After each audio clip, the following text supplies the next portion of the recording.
Assalamualaikum warahmatullahi wabarakatuh. Terima kasih sudah klik video ini. Guys, di video ini gue mau bahas pertandingan spesial pecatur muda Indonesia baru aja jadi juara di Bangkok Chess Club Open Chess Championship yang berlangsung tanggal 13 sampai 21 April 2025. Ini namanya Azami Khalid Safwan, pecatur dari Balikpapan. Nah, langsung aja kita bahas gamenya. Ini game penentuan dari Khalid ya, yang menentukan akhirnya peringkat 1 dan 2. Ini lawannya dari Filipina. Khalid bermain di kategori Challengers under Elo rating 2000 guys. Memulai dengan langkah D4, dijawab lawannya dengan D5, kemudian bermain dengan London System. Kemudian kuda ke petak F6, putih E3, hitam gajah ke petak F5, putih C4. Hitam E6, putih kuda ke petak C3, hitam mainkan kuda C6. Ya, tujuan kuda B4 dicegah dengan langkah putih A3, hitam gajah ke petak D6. Kemudian pertukaran bishop terjadi, dimakan lagi dengan queen. Putih kuda F3, hitam lanjutkan dengan rokade. Putih gajah ke petak E2, hitam mainkan benteng A ke petak D8. Putih lanjutkan dengan rokade, hitam menteri E7. Ya, langkah yang kurang tepat. Harusnya di sini ada langkah yang lebih bagus, yaitu makan pion C4. Putih lanjutkan dengan menteri B3, mengancam pion B7. Hitam menjawab dengan B6, dan Khalid langsung memancing pergerakan serangan dari sayap menteri dengan menteri A4. Hitam menjawab dengan langkah kuda ke petak A5. Pertukaran pion pada petak D5 dilakukan, dimakan lagi, dan putih B4. Ya, Khalid mengancam kuda. Kuda naik ke petak, kuda tidak berani naik ke petak C4 ya, tapi lebih memilih mundur ke petak B7. Ya, harusnya ada langkah lain yang lebih tepat. Di sini adalah gajah D7 ya, tapi lawannya keburu ketakutan, dia main kuda B7. Putih mengambil pion di petak A7. Kemudian hitam kuda ke petak D6. Kemudian menteri mundur ke petak A4. Ini sistemnya catur klasik ya guys. Hitam mainkan benteng ke petak A8. Lagi-lagi langkah yang kurang tepat. Harusnya kuda naik ke petak center. Kemudian Khalid menjawab dengan langkah menteri B3. Sama, harusnya menteri ke petak C6. Hitam mainkan langkah gajah ke petak E6. Kemudian putih lanjutkan dengan benteng F ke petak C1. Hitam benteng F ke petak C8. Putih melakukan pertawaran penukaran kuda. Ya, simplification coba dilakukan oleh Khalid. Ya, hitam mainkan langkah C6, pertukaran kuda dilakukan, menteri makan kuda, dan kemudian H3. Kemudian hitam kuda ke petak D7, menjaga petak center. Putih mainkan langkah menteri B2, penguatan pada petak E5. Kemudian hitam menjawab dengan langkah B5. Putih gajah ke petak D1. Manuver dilakukan. Hitam kuda B6. Tujuan kuda C4. Khalid langsung menjawab taktis. Gajah ke petak B3. Kemudian hitam naikkan benteng ke petak A7. Coba menyusun dua benteng di jalur A. Putih menjawab dengan langkah kuda E5. Menekan lewat center. Hitam F6. Putih kuda D3. Hitam benteng C ke petak A8. Putih naikkan kuda ke petak C5. Hitam raja ke petak H8. Langkah ke-28, Khalid membongkar dengan langkah E4. Ya, dengan tujuan menekan gajah di petak E6. Gajah mundur ke petak F7, Khalid mendorong lagi pion lewat petak center E5. Pertukaran pion dilakukan. Kemudian hitam menteri E7. Langkah ke-31, putih mainkan benteng ke petak E1, hitam gajah G6, putih benteng ke petak E3, kemudian hitam H6. Putih benteng ke petak G3, hitam mainkan gajah F5. Dan kemudian putih mainkan langkah gajah A2. Ya, sambil menjaga pionnya supaya bentengnya bisa bergerak. Kira-kira idenya seperti ini. Hitam mainkan langkah gajah ke petak A7. Khalid kemudian benteng geser ke petak S1. Punya pion bebas, dia coba kawal. Hitam gajah ke petak F5.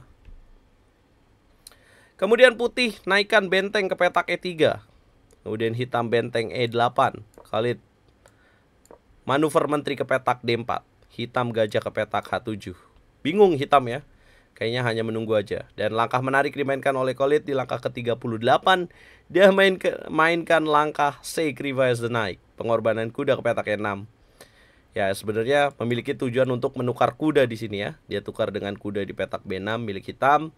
Kemudian hitam tumpuk lagi benteng di petak A8. Khalid balik lagi dengan menteri D4. Langkah ke-40 hitam menjawab dengan langkah benteng F7. Ya, putih punya 6 pion, hitam 5 pion. Tapi mungkin putih masih bingung ya gimana caranya untuk mengkonversi keunggulan satu pion ini. Kalau coba simplification dengan benteng G ke petak F3, pertukaran benteng dilakukan, penyederhanaan ya. Kemudian hitam mainkan gajah E4, dapat dimakan tapi pion mengancam benteng. Maka Khalid geser benteng E3, hitam menteri ke petak E7, putih F3, gajah ke petak F5, Khalid raja ke petak H2, kemudian hitam benteng ke petak E8, putih gajah B3, endgame ya, menteri ke petak G5, gajah ke petak D1, manuver. Hitam mainkan langkah H5. Nah, Khalid kemudian mainkan langkah G3, harusnya di sini F4 lebih cepat ya.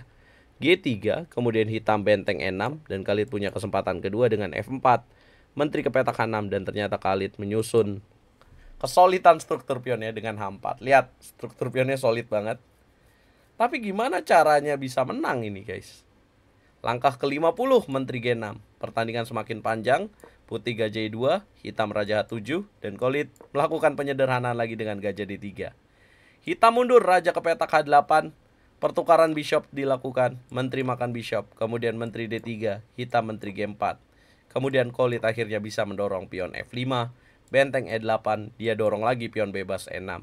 Hitam benteng E7, Khalid mainkan benteng F3, hitam menteri ke petak C4, coba menawarkan pertukaran queen, Khalid raja G2, hitam akhirnya melakukan pertukaran queen, kemudian hitam mainkan langkah G6, hancurkan struktur pion putih.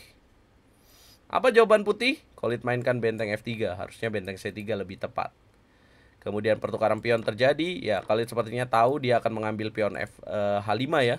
Hitam mengambil pion E6, langkah ke-62, benteng makan H5 skak, raja G7, benteng F5, raja G6, G4. Kemudian benteng E3, benteng F3, kemudian benteng E4, raja G3, kemudian benteng C4, putih mainkan benteng D3, raja F6, ini juga masih sulit ya, raja F3, raja G6, sempat bolak-balik, benteng E3, raja F6, kemudian benteng B3, raja G6, kemudian benteng D3, raja ke petak F6, langkah ke-71, dan akhirnya benteng E3, raja F7. Khalid akhirnya berani mendorong pion H5. Ya, long game, raja ke petak F6, kemudian H6, kemudian raja ke petak G6 dijaga, benteng E6 masuk, raja ke petak H7, kemudian dorong G5, hitam C5, kemudian benteng E7, putih menang. Ya, karena kalau dilanjutin gampang banget ya, raja mundur, G6, ada ancaman checkmate, benteng E8. Berapa akurasi Khalid di game ini? Kita akan lihat akurasi di game ini. Khalid memiliki 85%, hitam 80%, dengan 4 langkah yang mistake ya. Gajah ke petak D6, kemudian gajah B3, dan kemudian kuda E6, dan kemudian langkah G3. Nah, tapi apapun itu, ini sepertinya long game, dan anak muda berani bermain long game itu luar biasa ya. Sabar, ini lawannya sepertinya senior juga, dan akhirnya bisa menang, itu luar biasa. Ya, Khalid akhirnya menjadi juara. Ini game yang sangat menentukan ya, karena lawannya akhirnya jadi juara dua ya, sama poin, tapi dia punya keunggulan kemenangan atas lawannya, head to headnya ya. Nah, ini secara Solkov hanya beda setengah nih. Lihat TB1 dan TB2 nya guys. Nih saya akan tunjukkan. Ini kalian bisa lihat di chessresult.com ya, nama turnamennya. Ini dia.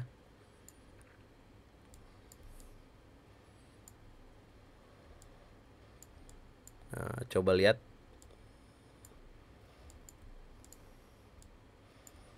Ya, dia diunggulkan peringkat 19 dengan error rating 1755. 7,5, dan itu TB-nya. TB1 itu pertemuan antara 3 pemain ya, antara peringkat 1, 2, dan 3. Jadi Khalid menang atas peringkat 2 dan remis atas peringkat 3, jadi 1,5. Nah, itu yang membedakan. Ya, Khalid 7,5 menambah elo rating yang cukup banyak. Dia menambah elo rating lebih dari 100 ya. 102 elo rating. Jadi elo ratingnya sekarang 1855. Ya, dia 7,5 poin tanpa pernah kalah, hanya 3 kali remis. Luar biasa. Padahal sendirian guys, pemain catur Indonesia. Ya. Dia kelahiran tahun 2008 guys. Nah, berkat kemenangan ini Khalid mendapatkan hadiah sebesar 25.000 baht atau senilai 12.500.000 ya. Dan saya menarik melihat komen para netizen Indonesia yang bilang kalau ya 10 juta turnamen internasional. Ya itulah dunia catur ya teman-teman. Tapi untuk usia Khalid saat ini dia masih muda, jangan mikirin uang dulu ya. Kalau menurut saya yang terpenting adalah bagaimana kita menorehkan prestasi. Nanti pastinya uang akan mengikuti kalau prestasi kita sangat luar biasa. Yang terpenting adalah prestasi terbaru dari pecatur Indonesia itu harus kita apresiasi guys. Dan luar biasa, ini menunjukkan kembali ya bahwa pecatur muda Indonesia juga bisa bersaing di kawasan internasional termasuk regional ASEAN. Nah, semoga Khalid makin berkembang, dan ini karena banyak yang request ya, jadi saya bahas partainya. Dan semoga Khalid bisa mendapatkan support supaya bisa lebih improve lagi. Nah, ini Kalimantan mana suaranya. Ini aset pecatur muda kalian guys. Jangan lupa like, share, komen, dan subscribe. Nanti kita bikin podcastnya, mungkin kita perlu tahu bagaimana cara mendidik anak supaya bisa berprestasi ya. Kita bahas di video berikutnya, mungkin nanti aku akan tanya-tanya sama orang tuanya. Gimana menurut kalian guys? Jangan lupa like, share, komen, dan subscribe guys. Oh iya, ini Khalid bertanding di sini biaya sendiri ya. Ini karena memang Khalid profesional. Jadi kalau kita mau lebih maju ya kita harus spend uang yang kayak kita berani berkorban untuk meraih prestasi lah gitu. Ya resikonya kalau kalah ya uangnya hilang, prestasinya nggak dapat. Tapi itulah perjuangan guys. Nanti kita bahas kita bikin podcast sama orang tuanya kali ya.